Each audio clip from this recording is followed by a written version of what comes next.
Another name in the Bible that we find for the place we call hell is Gehenna, and Gehenna is a word that can be traced back to a dark time in Israel's history.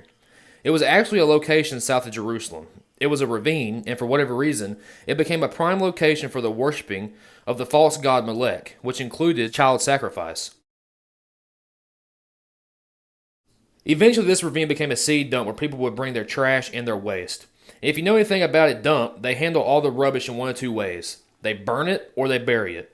Since the ancient Israelites were probably not as concerned about the ozone layer as we are today, they decided to rid themselves of their refuse by burning it.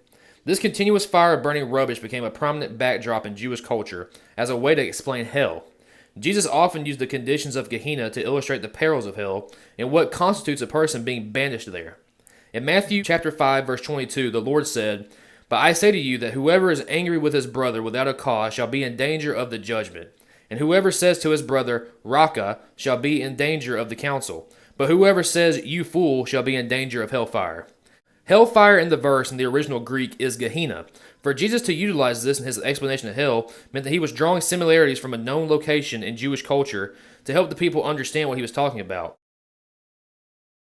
In my opinion, there are two states of Gehenna that should be considered.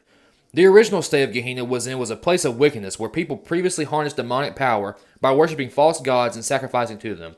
I believe this encapsulates the condition of our current world and society, a place where wickedness abounds and people are able to freely partake in idolatry.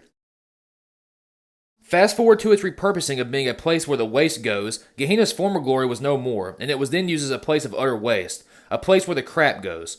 This, to me, symbolizes the aftermath of God's judgment on the wicked and what will become of those who willingly subject themselves to wickedness and who rejected God in the last days. The characteristics of Gehenna are, in essence, a place of death, a place of ill repute, a place where fire continually burns the waste. If this is any indication of what hell will be like, we know that there will be things like what we read about in Gehenna that will be included in the lake of fire, just perpetually worse. In my mind, Gehenna probably smelled awful. Burning trash isn't a pleasant smell after all. It was also probably desolate, dingy, and the air was probably pungently thick.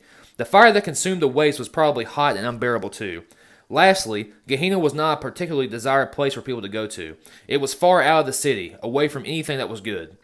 The place where the devil, the demons, and the wicked men and women from all history will spend eternity in a place worse than Gehenna. Jesus was obviously not talking about Gehenna, the place on earth, being the ultimate end of evil individuals in the kingdom of darkness, but he used it as a comparable figure to get his point across to those who were listening about the future and the afterlife, the physical place where unsaved men and women will end up.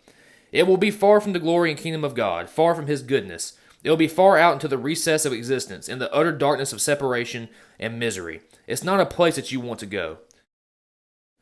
If you feel led to support the channel and help us grow, please be sure to like and subscribe to all of our videos. The glory goes to God. Have a blessed day.